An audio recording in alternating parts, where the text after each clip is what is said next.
All right, well, hello everyone. This is Zami Eccles-Erwin from FilmFestivalCircuit.com and the assistant director of the Austin Comedy Film Festival. We're gearing up for our summer 2023 session, which is going to be on July 30th at the Austin Film Society Cinema. And today we're talking with one of our participating filmmakers.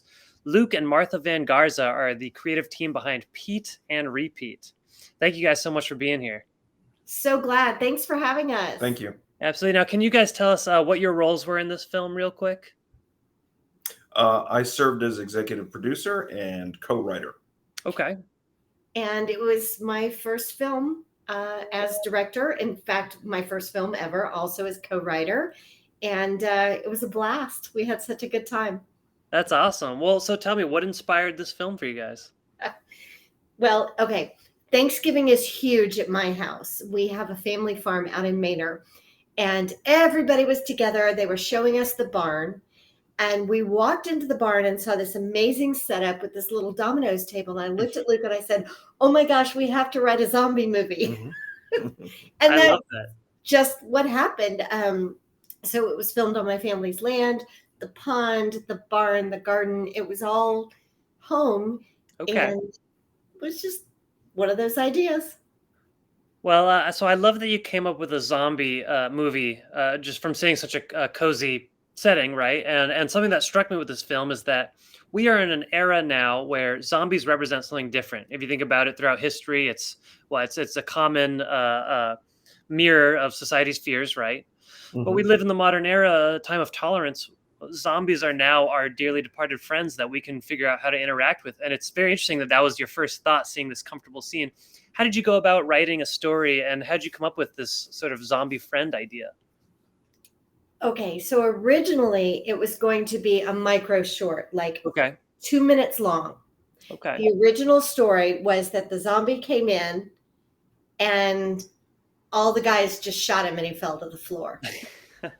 And then they ticked off something on a chalkboard. Yeah. Okay. We've been doing this for a while. Right. Number whatever. It's the apocalypse. Right. Okay. Yeah. But Luke is the screenwriting professor here in town, and he encouraged me to really make it a story. And I'm like, how am I supposed to do that out of this? And so he asked me questions like, well, how did they know each other? Where are they from? Are they married? All these deep questions. I'm like, oh my gosh, I'm not a student, but it turned out to be a very nice story. Yeah, I was stricken by sort of how wholesome and beautiful it was. And, more than just the comedy, there's something a little bit more relationship oriented happening there. So, Luke, what was this co-writing process like?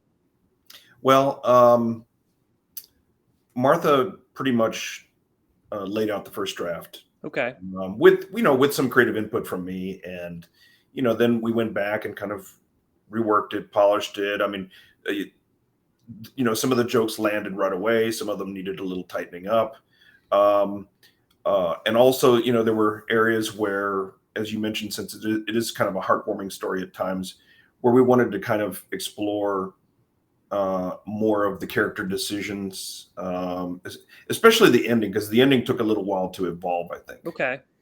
In terms of wanting to help their friend out, feelings of remorse or guilt or things of that nature that are explored in the story. Totally. And no spoiler alert, but one of the very last lines actually happened organically on set. Really? Okay. Yeah, we filmed it chronologically. It was a one-day shoot. And at the very end, we were all feeling it. It was late at night. We'd had a wonderful day with great people. And one of those last poignant lines just kind of popped out. And I went, oh, that's what this movie is about. That's incredible. And is this the line that references the title? No, the one right before it. Okay, got it. Yeah. Well, so I was kind of interested too, because a lot of these shorts, comedy shorts this length, they ramp up to the reveal / punchline, and then they sort of simmer down. But there's what I consider sort of like a literary cyclicality here, where we have the domino in the pocket that comes to be significant later on. We have the title and the joke, which, initially it's like, okay, this joke is sort of like it's not funny. And that's the humor of it, right? But then it actually becomes this sort of heartwarming, important thing. and it sort of struck me that this was written at least by someone who considers more than just the punchline. And I guess it makes sense. Luke, you're a professor, is that right, of Yeah, screenwriting? yeah. And I'm in the creative writing department at Austin Community College, where yes, I teach screenwriting. Very cool. Okay, so you're considering even a 10-minute short, and you guys are working on this as something more than just a punchline, which Oh is yeah. very cool. Yeah, I mean, So, well, we always tend to strive for closure and a good totally. beginning to an end to the story. So Well, excellent. Now I'm kind of curious, what was the on-set dynamic like? Because the chemistry is great, and that zombie makeup is incredible. What was Oh, filming like? oh my gosh, it was amazing because it was my family's land. I was so comfortable. I felt at home. Totally. And fortunately for everybody, we had this huge 3-car garage and real bathrooms. I mean, there was a lot of creature comforts and with Nice. crafty and all the things. But I'll tell you a secret. Yeah. Levi is played by my dad, Oh, really? Dick Van Hooser. He wanted to be in a movie. It was like a bucket list for him. Okay. This is And great. Les in the middle is a professional actor, and that's his friend Don on the left. Okay. So we already connected, and we had a few Zoom rehearsals, which helped everybody just kind of get into it. And because it was so few scene changes of set, we just all kind of laid into it and got comfortable. It was nice. also, I would add that our DP, who was wonderful, Oh, he basically brought an entire crew, so we he kind did. of hired them en masse, so to Mhm. speak. Okay. And he had worked with all of these people before, and Right. and We're they all, talking gaffer, lighting, everybody. They already knew each other and worked together. And Okay. our Incredible. makeup was done by William Instone and his assistant, Alyssa Danae Moss. He has done some of the zombie makeup for Fear the Walking Dead. Okay. So, That explains it. yeah. Yeah. Williams actually got a great little film of his own that could basically, I mean, it looks like a spin-off of The Yep. Walking Dead or Fear the Yep. Walking Okay. Dead. So he's a consummate professional. Yes. That's awesome. I mean, it really reads, and I feel like that the key to having like very professional zombie makeup is the sort of the sogginess, as one of the characters mentions. Yeah. He's pulling out his rib, and it's like kind of got this slime on it. I feel like that's the sort of detail that really sells it. That water was so gross too. I showed it to my family and they were Yeah, horrified that real anybody salt got in water. that water. Well, I love that. I love the dedication. So, what did you guys learn from this process, either in terms of directing, writing, any sort of filmmaking insights? What did you take away? Okay. So this was my first film ever Right. at Okay. 52 years old. And Luke and I are actually still newlyweds. We've been married less than 2 years. Oh, wow. So what I learned most is that this is where I fit. And this is what I'm supposed to do and who I'm supposed to do it with. And that's pretty epic. That's incredible. And I learned that, I basically threw her off the deep end, so to speak. I didn't give her a whole lot of instruction or coaching, but I had faith in her, and it was proven right. She's a natural. That's really awesome. Well, it's such a polished, very smooth, a great movie, and what a great sentiment. Thank I you. love that, and I think some of the biggest takeaways I get out of doing interviews like this and asking about what people learned. It's never these little technical bits and bobs. It's actually more of an overarching philosophy that is important to take away. And the fact that you have settled in this, this course, and you feel like this is right. That's an important sentiment for many burgeoning filmmakers to take away. It's like, if it feels right, you got to do it. Mhm. I love So, that.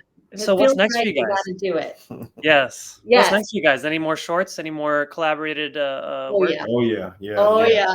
Can I tell them? Please. Okay.